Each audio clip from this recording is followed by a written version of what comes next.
자, 호남 지방에 대해서 알아보도록 하겠습니다. 자, 아까 선생님이 얘기했던 거 있잖아. 우리 한국지리 교과서 있잖아. 우리 한국지리 교과서에서 각각 그 호남 지방, 영남 지방 시작할 때 여기 보면 통계로 보는 호남 지방 여기 나와 있어. 통계로 보는 땡땡 지방.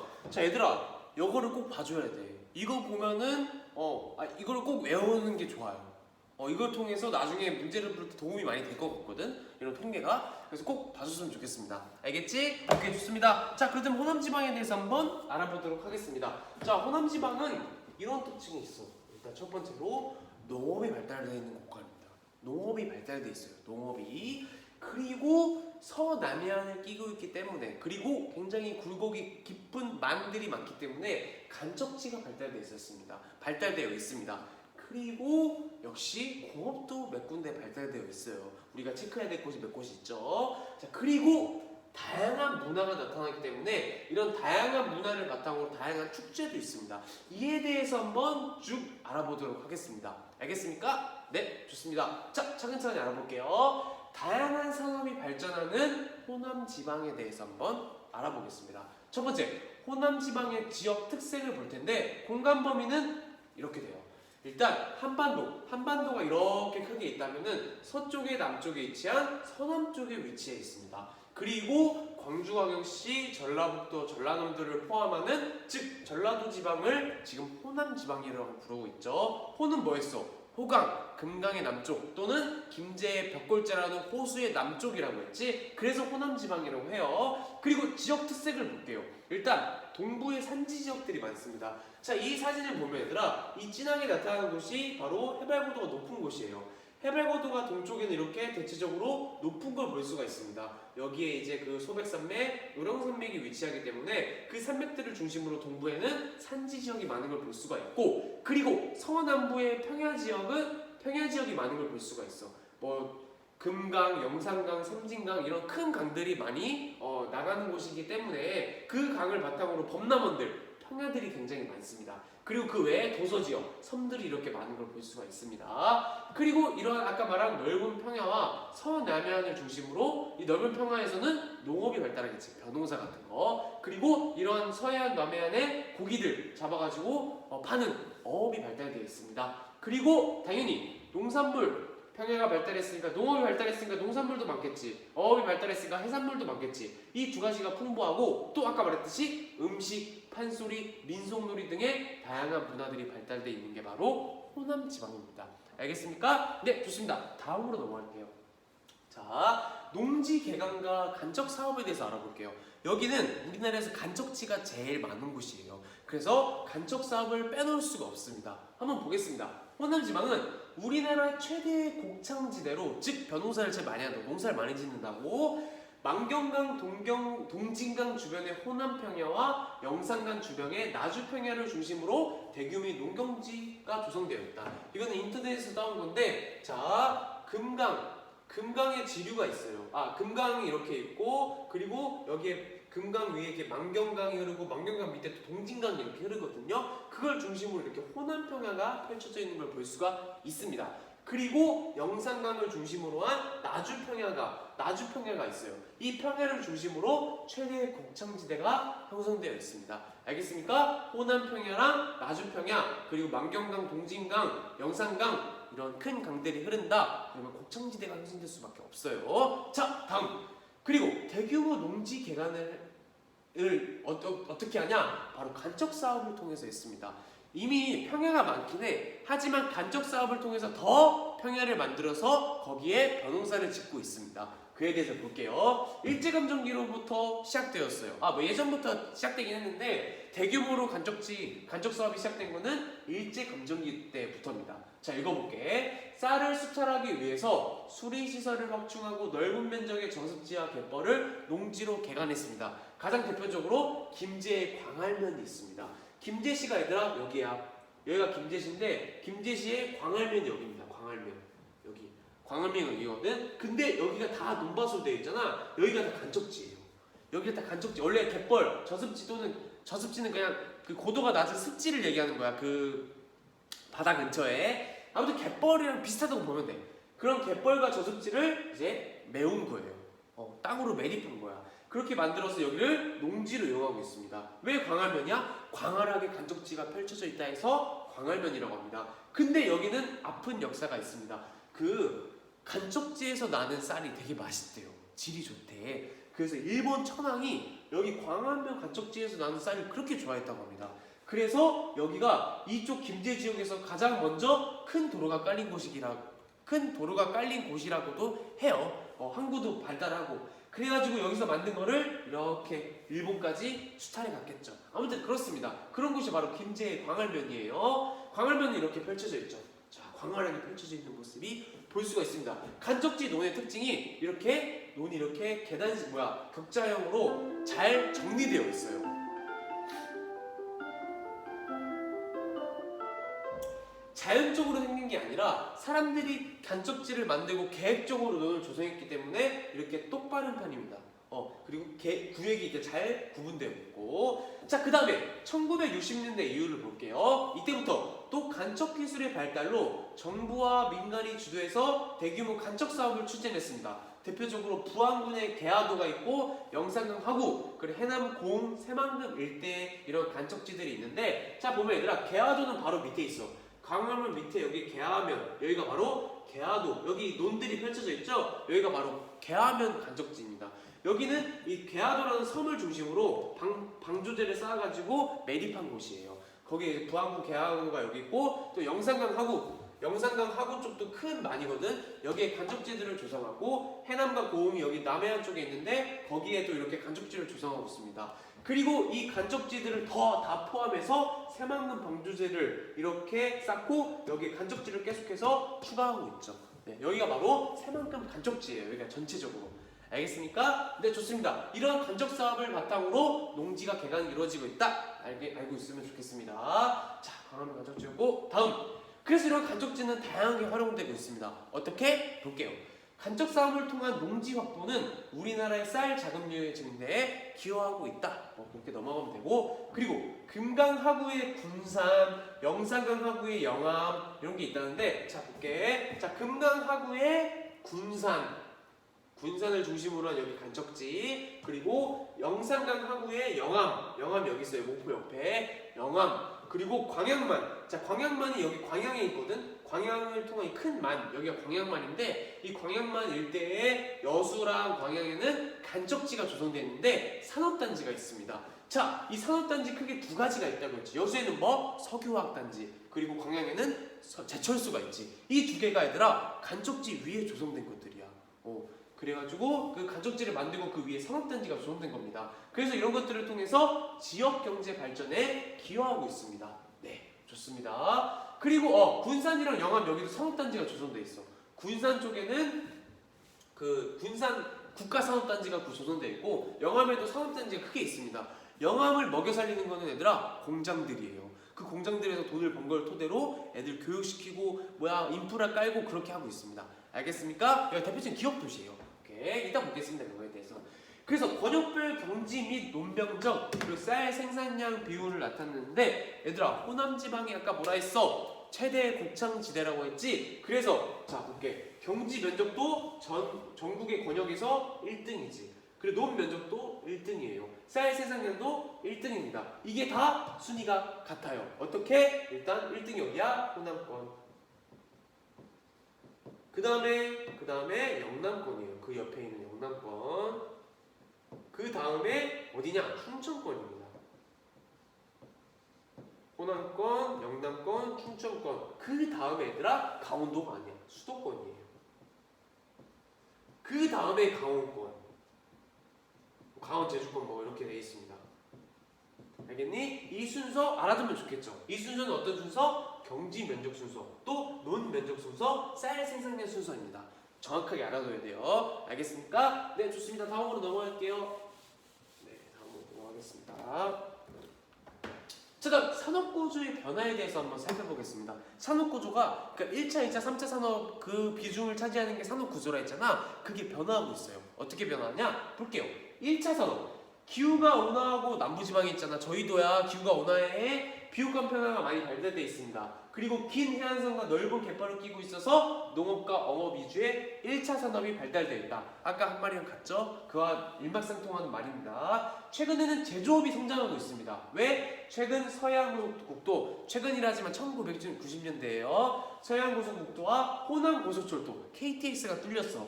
그 개통과 또 균형 발전을 위한 정부의 지원을 바탕으로 제조업과 첨단 산업 분야의 투자가 진행되고 있습니다. 어떻게 진행되고 있냐? 보겠습니다. 시대별로. 일단 1970년대의 포인트는 뭐야? 여수 석유화학단지가 바로 조성되었습니다. 여수의 석유화학단지가 1970년대 정부의 그런 균형 투자, 그의 정책의 일환으로 거기에 조성되었습니다. 남동임해공업지역 중화공업 투자 정책으로 남동임해공업지역 중 하나잖아. 그때 조성되었어요. 이건 균형 발전을 위한 그런 건 아니었습니다. 자, 그리고 1위 수출 자유지역을 이때 만들었습니다. 현재 익산에 포함되고 있어요. 자, 수출 자유지역은 수출과 수입을 위한 곳이야. 다른 해외에 수출과 수입을 위한 곳인데, 여기서 해외에서 여기로 올 때 이쪽 지역에서는 뭐 세금도 그 무역에 대한 세금 또는 거기에 공장을 만드는 세금, 다양한 그런 세금 혜택도 있고, 어쨌든 수출을 위한, 굉장히 수출과 수입을 위한 다양한 혜택들이 들어간 그런 지역이라고 보면 됩니다. 편하게 얘기해서. 그래서 그런 1위 수출 자유 지역이 이때 만들어졌습니다. 이들을 중심으로 바로 제조업이 발달했어요. 알겠니? 자, 다시 한번 얘기해보자. 찝찝하니까 얘기할게. 얘기해주고 싶으니까. 1위 사출 지역, 그러니까 수출 자유 지역은 어떤 곳이냐? 어떠한 제품을 수출하기 위해서 거기에 공장을 짓는 거예요. 그래서 여기는 이제 우리나라의 외화를 벌어들이는 곳이잖아. 그래서 너네는 우리 외화를 벌어들이는 곳이니까 세금, 공장을 짓는데 또는 다양한 그런 기업 정책에 관련돼서 세금과 또는 다양한 혜택을 줄게. 그러니까 여기다 공장 지어서 물품을 만들어, 그리고 팔어. 그래서 지정해 준 곳이 수출 자유지역이에요. 알겠습니까? 그 중 하나가 바로 현재 익산에 있는 수출 자유지역이라고. 익산이 어디냐? 여기에요. 군산 옆에 있는 거야. 아무튼 여기를 중심으로 이런 것들이 만들어졌다. 그래서 제조업이 발달하기 시작했다. 그리고 여수는 여기 있죠? 여기. 그 다음에 1980년대 광양제철소가 조성된 광양만을 중심으로 제철공업 등의 중화학공업이 이때 발달했습니다. 알겠습니까? 네, 좋습니다. 다음. 그리고 1990년대 이후 중국과의 교역에 유리한 군산 국가산업단지가 여기에 지금 형성되어 있습니다. 그리고 목포랑 영암 쪽에 있는 이쪽에 대불산업단지라고 조성되어 있습니다. 그래서 여기서 다양한 조선업도 있고, 그리고 대부분 다양한 공업들이 있어요. 기타 등등의 그런 제조업을 바탕으로 역시 2차 산업이 발달했습니다. 여기가. 그리고 첨단 산업 쪽으로 가면, 자, 광주광역시, 광주의 광이 뭔지 알아? 빛광이에요. 그 주는 고을 숫자예요. 빛이 나는 마을이라 해서 광주였거든. 그런 광주의 광을 따가지고, 그러니까 약간 의도한 거지. 광주니까 광산업이 발달되어 있습니다. 광산업이 뭐냐? 영상, 음성 등의 전기 신호를 빛의 신호로 바꾸어 보내는 광학기술을 중심으로 한 산업. 즉 빛이랑 관련된 산업은 다 광산업이라고 보면 돼요. LED, 조명, 그런 거 있잖아. 그런 걸 다 광산업이라고 보면 됩니다. 근데 광주에서 만들어지기 시작했어. 발달하기 시작해서 지금 굉장히 광산업이 부흥하고 있습니다. 9월 모의고사에도 나왔지, 광산업이. 그 다음에 자동차공업, 전국의 5위라고 했죠, 자동차공업이. 그리고 전주에는 첨단 부품 소재 산업 등을 중심으로 한 산업구조의 고도화를 추진하고 있습니다. 첨단 산업 위주의. 알겠습니까? 자, 이런 것들이 광산업이에요. 뭔가 그 음성 또는 그런 신호를 주면은 그게 바로 이렇게 빛으로 나오는 겁니다. 이게 광을 조명 엑스포 이런 것도 열리기도 했어. 이런 거 축제들. 이게 바로 우리 광주에는 광산업이 유명하다. 그래서 와서 이렇게 봐라. 이렇게 홍보하는 효과도 있겠죠. 아무튼 이런 광산업이 발달되어 있습니다. 오케이? 자, 그래서 호남구조가 산업구조가 어떻게 변화하고 있냐? 자, 볼게요. 1990년에는 전국의 1차는 9%, 2차는 27.7%, 3차는 63.3%예요. 근데 호남은 전국에 비해서 1차 산업 비중이 높았죠. 그리고 2차 산업 비중은 낮고 3차 산업 비중은 낮았습니다. 전국에 비해서. 하지만 변화했습니다. 어떻게? 자, 전국 전국만큼은 아니지만 예전에 비해서 3차 산업 비율이 늘어났고 그리고 10% 이상 2차 산업이 증가했지. 이건 전국 평균보다 올라갔어요. 그리고 아직도 1차 산업이 많긴 하지만 예전보다는 훨씬 많이 줄었습니다. 즉 산업 구조가 어떻게 되고 있어? 1차 산업에서 2, 3차 산업으로 고도화되고 있지. 산업 구조가 고도화되고 있습니다. 알겠습니까? 네, 좋습니다. 다음으로 넘어가도록 하겠습니다.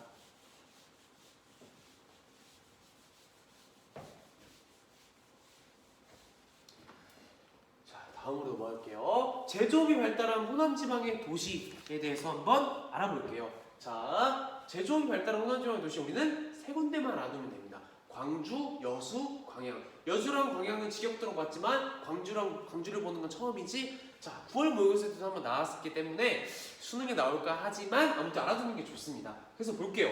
일단 이거부터 읽어볼게. 호남 지방은 근대적 공업 발달이 상대적으로 늦었지만 왜? 남동임해 지역을 중심으로 먼저 이루어졌으니까 영남 지방이 먼저 발달했어요. 공업은 1970년대 여수 석유화학단 산업단지를 비롯하여 1980년대 광양 제철소가 건설되면서 광양물원을 중심으로 한 중화공업이 발달하였다. 또한 1990년대 중반 광주는 호남 지방의 자동차 공업 중심지로 크게 성장하였다. 그리고 플러스 광산업. 자, 그에 대해서 보면은 그래서 광주를 볼게. 광주에서 1등 산업이 뭐야? 자동차 트레일러입니다. 근데 전국적으로 보면 5위죠. 그리고 전기 장비, 이게 광산업이지. 오케이. 이런 것들이 유명하다는 걸 볼 수가 있고, 그럼 여수는 뭐야? 석유화학이 짱이지. 그래서 화학물질, 코크스, 연탄 및 석유 종제품, 이런 석유화학과 관련된 상품이 많이 있다. 그걸 볼 수가 있고, 광양은 제철소가 있지. 1차 금속의 비중이 굉장히 높은 걸 볼 수가 있습니다. 아무튼 이런 것이 발달되어 있어요.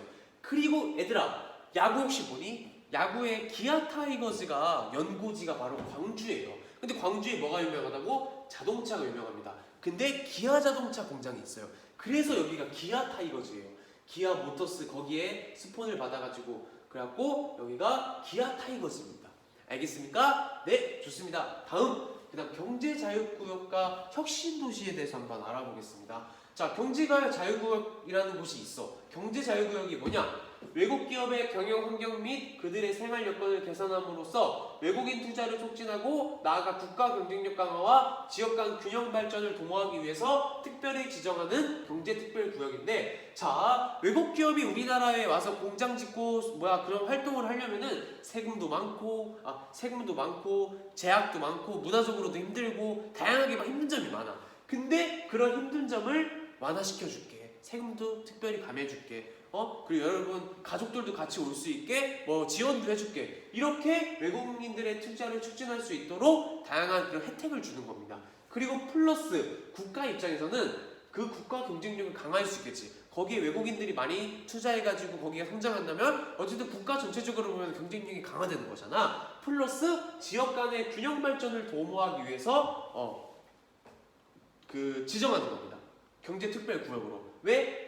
경제자유구역은 수도권을 왜 호남권, 영남권 이런 데 지정하거든.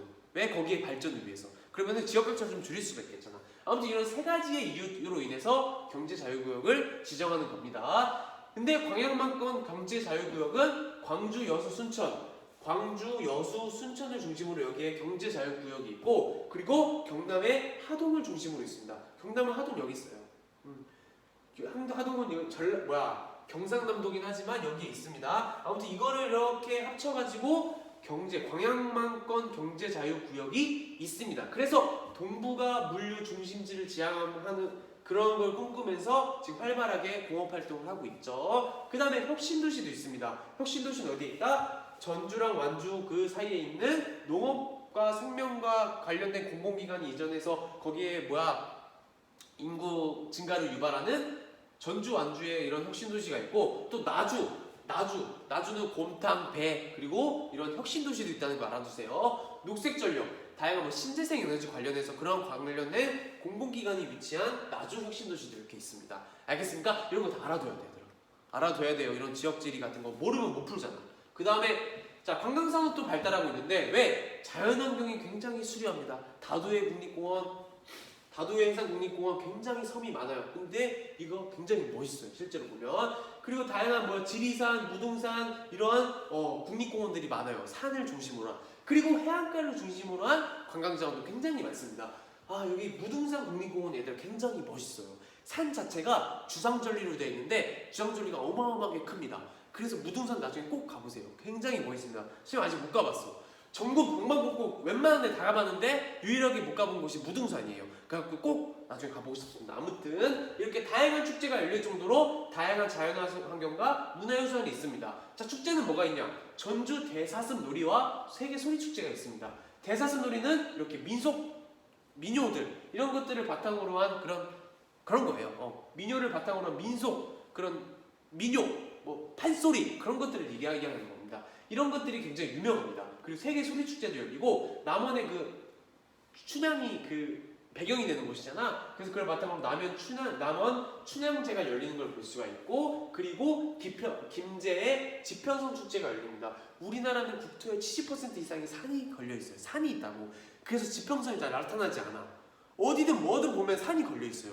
하지만 우리나라에서 유일하게 김제시가 지평선이 나타난다고 합니다.